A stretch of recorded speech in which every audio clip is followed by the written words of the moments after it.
అందరికీ నమస్కారం. దివంగత పొన్నం ప్రభాకర్, పొంగులేటి గారు, మినిస్టర్స్ అందరూ దయచేసి పొన్నం తీసుకోండి.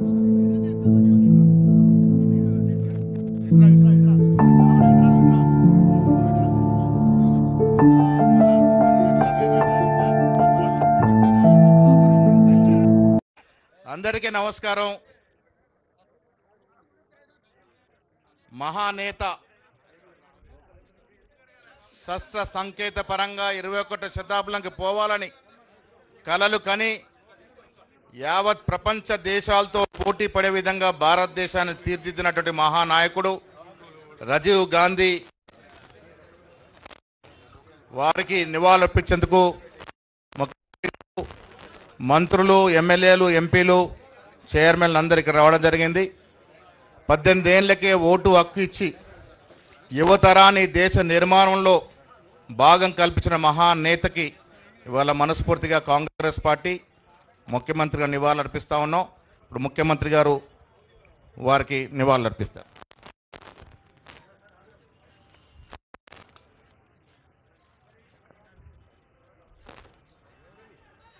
అమరుడైన రాజీవ్ గాంధీ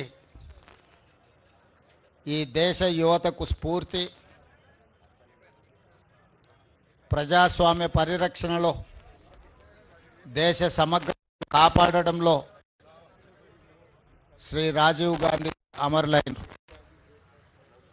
గాంధీ వారసత్వాన్ని పుణికిపుచ్చుకున్న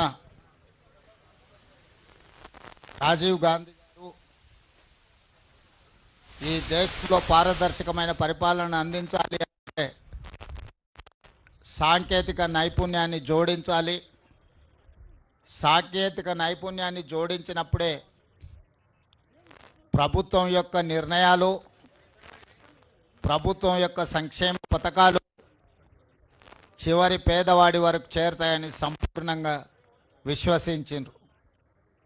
అదేవిధంగా దేశ భవిష్యత్తును నిర్ణయించడంలో 21 సంవత్సరాల ఓటు హక్కును 18 సంవత్సరాలకు తగ్గించడం ద్వారా కళాశాలలో చదువుకుంటున్న విద్యార్థులు శాసనసభ్యులను, పార్లమెంట్ సభ్యులను ఎన్నుకోవడానికి ఈరోజు పునాదులు వేసిండ్రు. అదేవిధంగా స్థానిక సంస్థల్లో, చట్టసభలలో మహిళలకు సముచితమైన ప్రాతినిధ్యం ఉన్నప్పుడే సమస్యలు చర్చించబడతాయని చెప్పి ఆనాడు మొట్టమొదట స్థానిక సంస్థల్లో మహిళా రిజర్వేషన్లకు పునాదులు వేసింది రాజీవ్ గాంధీ గారు. ఈరోజు ఈ దేశంలో కంప్యూటర్, అదేవిధంగా టెలికాం యుగం ఈరోజు ప్రపంచంతో పోటీ పడుతున్నామంటే సిలికాన్ వ్యాలీలో భారతీయులే సిలికాన్ వ్యాలీని నడుపుతున్నారంటే ముఖ్యంగా తెలుగు రాష్ట్రాల నుంచి వచ్చిన ఐటీ నిపుణులు ఈరోజు సుసంపన్నమైన అమెరికా దేశాన్ని, ఆ దేశ ఆర్థిక వ్యవస్థను శాసించగలుగుతున్నారు అని అంటే ఈ దేశానికి కంప్యూటర్ను పరిచయం చేసింది రాజీవ్ గాంధీ గారు.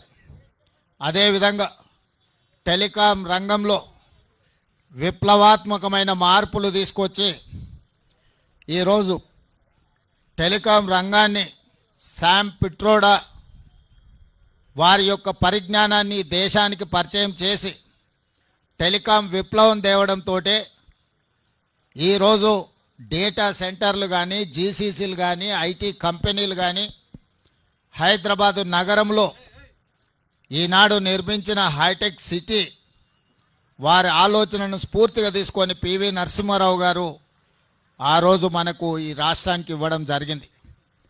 నేదురుమల్లి జనార్దన్ రెడ్డి గారు ఉన్నప్పుడు ముఖ్యమంత్రిగా పునాది రాయి వేసి మొట్టమొదటిసారి హైటెక్ సిటీకి నాంది పలికినరు. ఈరోజు ఫార్మా రంగంలో కానీ, ఐటీ రంగంలో కానీ, సాంకేతిక టెలికాం రంగంలో ఈ దేశంలోనే తెలంగాణ రాష్ట్రం ప్రథమ స్థానంలో నిలబడ్డది అని అంటే దానికి రాజీవ్ గాంధీ గారి ఎనలేని కృషి ఈరోజు మనం చూస్తున్నాం.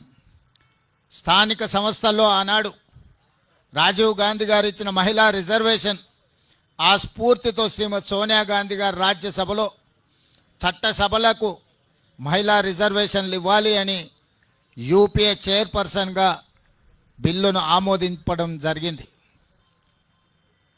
సోనియా గాంధీ గారి ఒత్తిడి వల్ల మోడీకి బీజేపీకి ఇష్టం లేకపోయినా ఈనాడు చట్టసభలలో మహిళా రిజర్వేషన్లు తీసుకురావాల్సిన పరిస్థితి వచ్చింది. అందుకే ఈరోజు గొప్ప నాయకుడు, స్ఫూర్తి ప్రదాత రాజీవ్ గాంధీ ఈనాటి యువతకు స్ఫూర్తిగా ఉండాలి.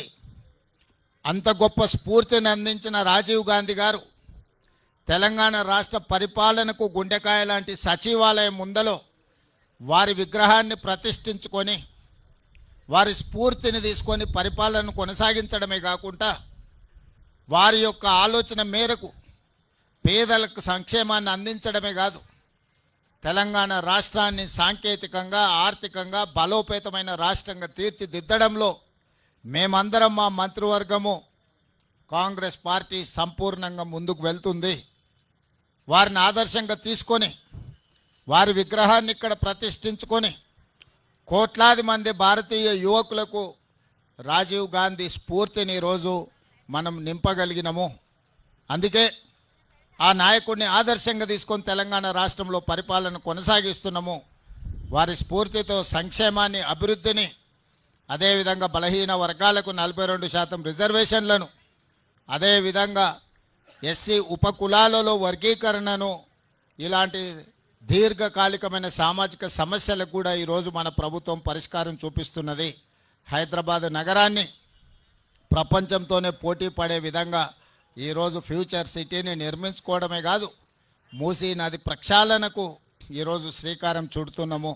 ఈ నగరాన్ని వారి స్ఫూర్తిగా అభివృద్ధి పదం వైపు నడిపిస్తాం. వారు మాకు ఆదర్శప్రాయుడైన నాయకుడు. దేశ యువత కూడా స్ఫూర్తిగా తీసుకోవాలి.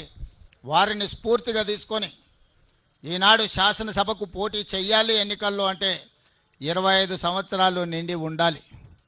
తొందరలోనే రాహుల్ గాంధీ గారి దేశానికి ప్రధానమంత్రి అయిన తర్వాత తెలంగాణ రాష్ట్ర శాసనసభలో తీర్మానం చేసి 21 సంవత్సరాలు నిండిన వాళ్ళు శాసనసభకు పోటీ చేసే విధంగా చట్టాన్ని సవరించడానికి మేము ప్రయత్నం చేస్తాము. ఇవాళ 21 సంవత్సరాలు నిండిన చదువుకున్న వాళ్ళు ఐఏఎస్లు, ఐపీఎస్లుగా జిల్లాలను పరిపాలిస్తుంటే 21 సంవత్సరాలు నిండిన యువకులు శాసనసభలో ఉంటే ఈ దేశానికి ఎంతో మేలు జరుగుతుంది. ఈ దేశానికి యువ నాయకత్వాన్ని అందించాలి. ఒకనాడు ఓటు హక్కు 21 సంవత్సరాలు ఉన్నప్పుడు ఎన్నికల్లో పోటీ చేయడానికి 25 సంవత్సరాల నిబంధన పెట్టిండ్రు. మరి ఈరోజు రాజీవ్ గాంధీ గారు ఓటు హక్కును 18 సంవత్సరాలకే తగ్గించినప్పుడు, 18 సంవత్సరాలు ఓటేయడానికి హక్కు ఉన్నప్పుడు శాసనసభకు పోటీ చేయడానికి 21 సంవత్సరాలను నిర్ణయిస్తే యువ నాయకత్వాన్ని రాష్ట్రాలకు, దేశానికి అందించవచ్చు.